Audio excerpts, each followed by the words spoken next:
I'm here with Manan Ahmed, who is an associate professor of history at Columbia University. He's a historian of South Asia and the littoral Western Indian Ocean world from 1000 to 1800 CE. His areas of specialization include intellectual history in South and Southeast Asia, critical philosophy of history, colonial and anti-colonial thought. His forthcoming book is The Loss of Hindustan, The Invention of India. And he's also the co-founder of the Group for Experimental Methods in Humanistic Research. So yeah, thank you so much for joining me, Manan. I wanted to start by just asking you about yourself and what kind of brought you to where you are now in terms of the things that you're studying and getting into academia and into this specific space of like the intellectual histories that you're interested in. I ended up becoming an intellectual historian because I really cared about the power of ideas and how they last. I guess that's the one question that I've had since my training in my books, which is how does an idea actually last for a very long time? Not how it disappears, but how does it not disappear? What kind of comes to mind when you think about a South Asian avant-garde? And even just those terms in general, what is South Asian and what is avant-garde within that space? You know, I think there is a moment both in early 19th century, early 20th century, as well as early 21st century, where we realize that crisis forces art and art practice to confront the status quo. And movements, whether they are individualized or collectives that emerged in the early 20th century, that emerged after the Second World War, under the decolonization umbrella, that emerged really after 9/11 in a profound way, have all participated in this idea that we have to confront the status quo, whatever the status quo looks like at that particular moment. So I think it's both a call. I mean, what brings to my mind is that it's both a call to assert a break from the past, but it's also a call to realign oneself with the past, right? Simultaneously putting oneself in the line of other avant-gardists, movements and peoples who have over the past times. South Asia is obviously a very new term. I mean, new in all kinds of ways. It dates, by some scholars put it around kind of the First World War, but really it's the post-Sputnik.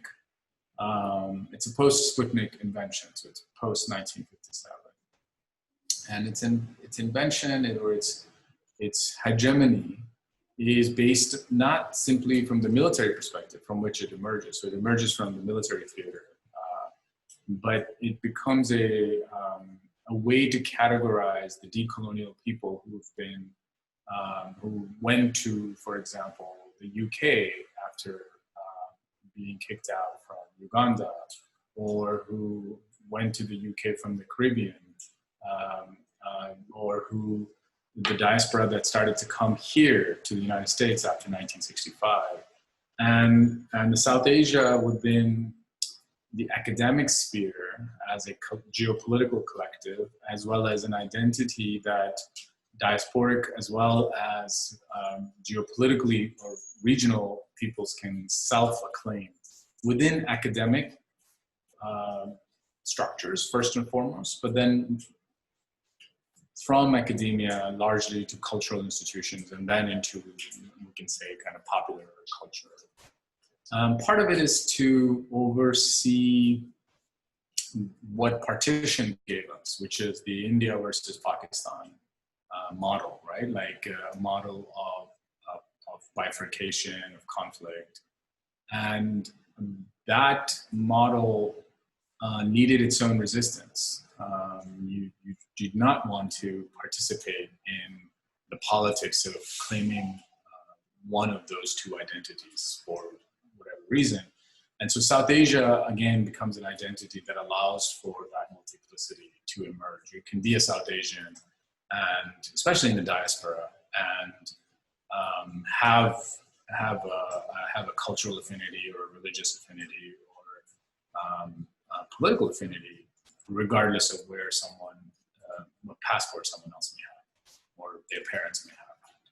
Do you feel like South Asia then kind of carries forward the tradition that like Hindustan originally held as a term? Or do you think like what are kind of the differences in terms of the way that like pre-colonial like Hindustan existed as a concept versus how we like imagine South Asia now? Clearly there was that shift in between of separating into like these provincial or like nation state ideas. But as we kind of try to universalize that concept again, what's kind of changed or shifted? The ways in which a concept can have a emotional resonance with a community comes through the relationship it has to language, to the body, to the community. So South Asia would emerge as an important concept for communities where English remains a primary vehicle of imagining the self and the other. If we move from English to another language, then that relationship destabilizes. But you know, English is not something that divides the colony and the metropole. Obviously, there are as many English speakers, if not within the subcontinent, as there are outside of the subcontinent. But it does introduce questions of class, questions of caste, questions of religion in a way. So those are the challenges that South Asia as a concept faces in kind of embedding itself within kind of a trans-regional context. So I want to shift a little bit towards your historical work. And I think so much of your work explores and challenges the way that like the production of history, the way that it's understood, and even the way that it's presented, how it's been kind of colored by colonialism. And I want to ask if you, like, how do you seek through the way that you look into history to kind of uncouple it from colonialism? Or is that even possible now that like it's been so influenced by just that whole tradition? I'm not completely convinced that we can bracket colonialism either. I don't think that it helps us to have these two blind alleys. You know, one blind alley that just goes to Europe and dies, and the other blind alley that, you know, skips over Europe and then dies in some romantic idea of India. Or what I've tried to do in my work and what I continue to aspire to do is to interrogate how our present is shaped by the ways in which we think about the colonial past and how the colonial understandings of their present shape our present, as in what the colonizer thought was the future of the subcontinent remain our present. And so we need to understand how the colonial conception of the past continues to be resonant with our conception of the past. Now, this is much more difficult task, I think, historically speaking, because I'm not simply saying, let me pick up a manuscript from the 13th century, read it, but it happened way long before colonialism. And so I can just put myself into the 13th century world and write from that perspective. And my reader can pick up and say, well, this is what the 13th century looked like for the subcontinent. I can't do that as a historian. A lot of historians do that, but I feel like that's weird. Why do I think that's weird? I think it's weird because that 13th century manuscript exists for me to pick up solely because of colonialism. If it wasn't colonialism, I wouldn't know what that 13th century manuscript was. If it wasn't colonialism, I wouldn't know what to do with that 13th century manuscript in the way that I am doing something with it. You know, and then when you materially think about it, right? So for my first book, which was on a 13th century manuscript, those manuscripts were in British Library. Those manuscripts were in Paris. Those manuscripts were in India, in Rampur. And I couldn't go to these places without understanding colonialism. I couldn't imagine thinking about the 13th century without saying, what does this manuscript's presence in the British Library mean? Where I sat for days copying it by my hand. So my work as a historian has been to kind of refuse to unsee colonialism, refuse to let it go away, even if what I am trained in and trying to think about is the 13th century. Now that makes it difficult because when a reader gets frustrated by my work, they get frustrated because they say, well, but I just want to know about the 13th century. Why are you telling me about these colonial administrators who read this work? Like, how does that help thinking about the 13th century? And I think my answer has been, at least in that book, it shifts a little bit in this book, but my answer has been in that book that the 13th century that we can imagine is completely dominated by the way in which the colonial administrator imagined that 13th century. There's nothing about that 13th century that I can claim isn't through the prism of colonialism. Whether it's, if I say in 13th century Sindh, Hindus and Muslims lived together in harmony. Why would I even say that? You know what I mean? That's like saying, people who shopped at Costco and people who shopped at Walmart live in the same suburbs in harmony. Is that a statement we want to make? No, because it doesn't make any statement unless 1,000 years from now, Walmart versus Costco is the biggest battle that the earth has ever seen, right? So what is the equivalent of thinking about suburban that doesn't go through a colonial bifurcation? I don't know, because unfortunately this entire edifice is created through how colonialism structured our forms of knowledge. So I think that's that's the challenge that we face as what I called in that book the post-colonized subjects. We're not post-colonial, we're not decolonial, we're post-colonized. We're just colonized who continue to be colonized in different ways. And we have to kind of come to terms with it, and we have to kind of understand the significance of that.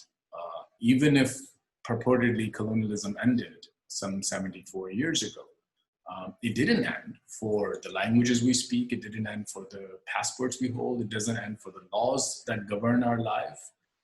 So, to claim post-coloniality is a kind of it's a mirage. It's a fake kind of, it's a simulacra of something that actually exists. I think so often you hear this kind of like broad stroke critique that any kind of work within history or academia is like recolonizing because it comes from this institution that comes from a colonial tradition.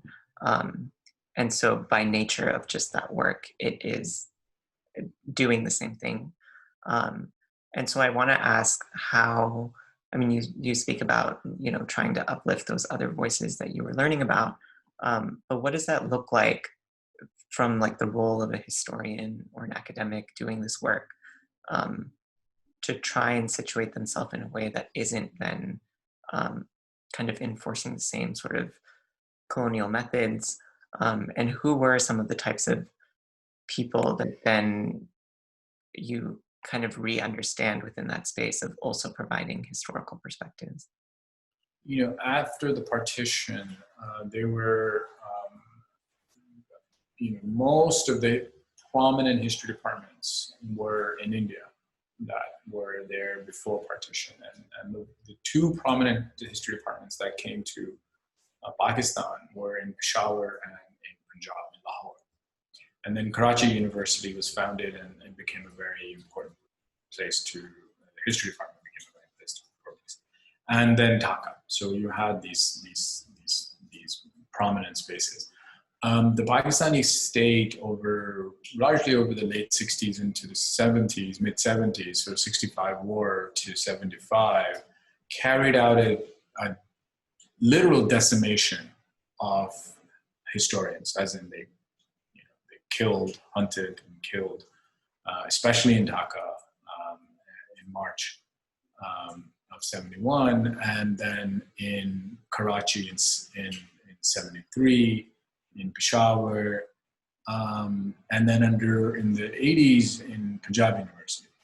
So why does the dictatorships in Pakistan focus so highly on basically two departments, English departments and history departments? Because those were the two debates that they wanted to control.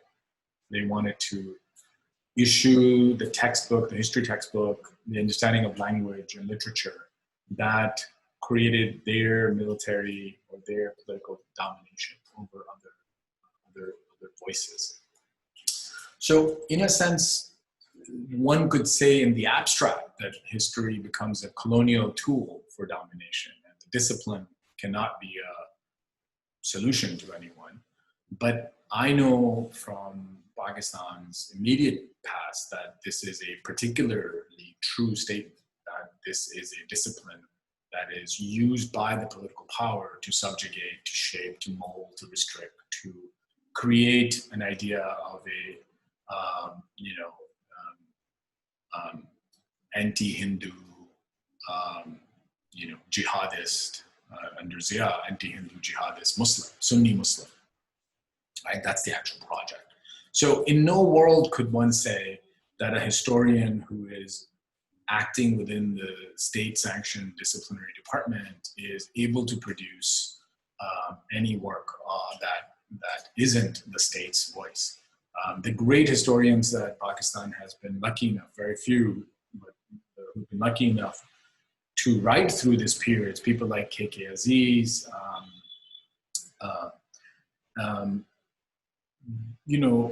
they have had to work outside of the domain of disciplinary departments. They've had to be self-funded, et cetera, et cetera. So I think the critique that one could make on a general sense about the discipline of history rings especially true for Pakistan. India is a slightly better case until most recently, until the very, very immediate past. Their tradition of historian and historical inquiry remained very strong, and throughout the 50s, 60s, 70s, and especially in the 90s when the Babri Masjid was happening, historians were at the forefront of resistance to that effort. But they have also, in the last few years, been targeted for silence and are largely silenced, I might say. So I think the task becomes for us not to uphold some disciplinarily idea of history. We can't sit and say Cleo and Ronke and like this. That doesn't seem right. The task is to not to think about capital history, H history, but actually to think about what our ideas of truth are and what our commitment is to justice and what does justice look like. And some of the ways in which people like Michel Rolfe-Trio and Sylvia Wynter and other theorists of the kind of decolonial and post-structuralist perspectives have argued is that forgetting and remembering, that is history and memory, are intricately linked, and one cannot simply say that one holds the masculinized idea of truth and the other doesn't. So I think my fealty would not be to the discipline of history. My fealty would be to thinking about how the social truth and the idea of justice informs the work I do. It can look like a play, it can look like a poem, it can look like artwork, it can look like a monograph. The notion that structural, like the form contains truth is crazy. You know, just like saying like, well, this is a book with footnotes and hence must be privileged to, you know, this work of poetry. I mean, what? Like that doesn't make much sense to me. It does mean that we know where power is being resisted and where power is being conformed. And if the poetry is at this perspective of power and the academic monograph isn't, then I'm all to champion academic monograph, but I'm not going to champion an academic monograph just because it happens to be an academic monograph. For people who are coming into this space and interested in something like an anthology of the South Asian avant-garde, is there anything that you would want to say to people kind of entering into that, looking into this field, what that means to you?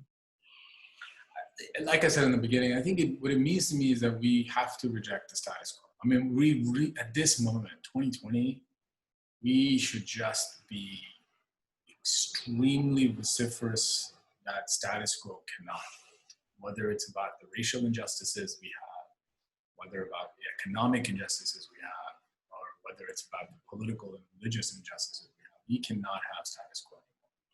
Well, thank you so much for all of your time, for your thoughts, for the work that you're doing. This has been a lot of fun.